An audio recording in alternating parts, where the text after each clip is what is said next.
எவ்வளோ ஒரு இந்த மாதிரி ஒரு அரசியல்வாதி இது வரைக்கும் இந்தியாவே பார்க்கல. பொழுதுனிக்கும் தன்னை பத்தி விஜய் விஜய் விஜய் தன்னால வாயிலேயே ஐயோ பா சாமி. ஏன் உன் கூட்டத்துக்கு தான் வந்தியா செத்து போனாங்க மக்கள் கரூர்ல?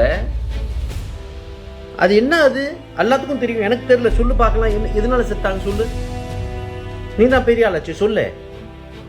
உன் கூட்டத்துல வந்து ஓனால சாவலனா வேற எதனால செத்தாங்களோ உன் வாயால சொல்லு, நாங்களும் தெரிஞ்சுக்கிறோம். ஐயோ, போஸ்ட்மார்ட்டம் எடுக்கும் போது மக்களோட வயிற்றுல மலம் அவ்வளோ இருந்ததுயா, பீந்த முடியல, தண்ணி இல்லை. பொழுதுனிக்கும் அங்கே நிற்க வச்சு காலையிலேருந்து சாயந்தரம் வரைக்கும் நிற்க வச்சு மக்களை கூட்டமோட கூட்டம் வந்தாங்க, செத்து போட்டாங்க.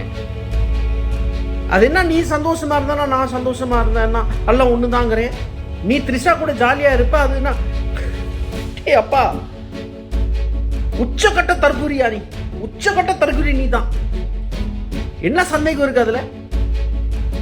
என்ன வைஃபோட மானத்தை? ஐயோ அப்பா சாமி. ஏன் அதுல என்ன பாலிடிக்ஸ் இருக்கு? அந்த அம்மா உன்னை டைவர்ஸ் கொடுக்குது, உனக்கு பிடிக்கல, டைவர்ஸ் கொடுக்குது, டொமஸ்டிக் வயலன்ஸ் எழுதுது, நீ டார்ச்சர் பண்ணுவ. என்ன இது Vijay? What is this nonsense? First ஒரு மனுஷன் ஆவணி.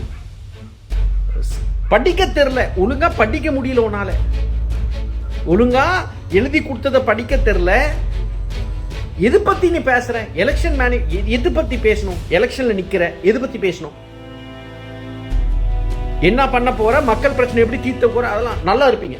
நீ நல்லா இருப்ப, நீ நல்லா இருப்ப, நீ நல்லா இருப்ப. நான் சிஎம் ஆனா நீ நல்லா இருப்ப, நீ சிஎம் ஆனா நான் எப்படியா நல்லா இருப்பேன்?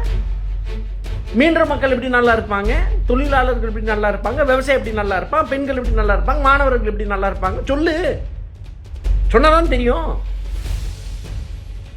உடனே பாட்டுக்கு டுமீரு. என்ன இவ்வளோ ஒரு மட்டமான ஒரு ஸ்பீச் கேட்டதே இல்லை சாமி.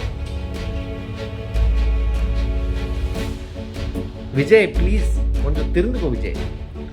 தப்பு, இதெல்லாம் தப்பு, வேணாம், விட்டுரு.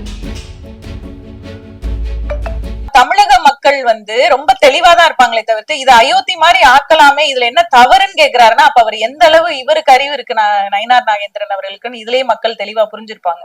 அப்ப நீங்க என்ன சொல்ல வரீங்க? நேரடியா நாங்க அப்படிதான் பண்ணுவோம், நாங்க பிஜேபியை உள்ள நுழைக்கிறதுக்கு RSS மூலமா எல்லா காரியங்களையும் நாங்க இதெல்லாம் வந்து ஒரு சின்ன சின்ன விஷயங்கள் அப்படியே குட்டி குட்டியா அரிச்சு அப்படியே பெரிய பூதாகரமா ஆக்கி அதுல ஒரு சந்தோஷப்படுறதுதான் பிஜேபியோட நோக்கம். என்னன்னா தமிழக மக்களுடைய நிம்மதியை கெடுக்கும்.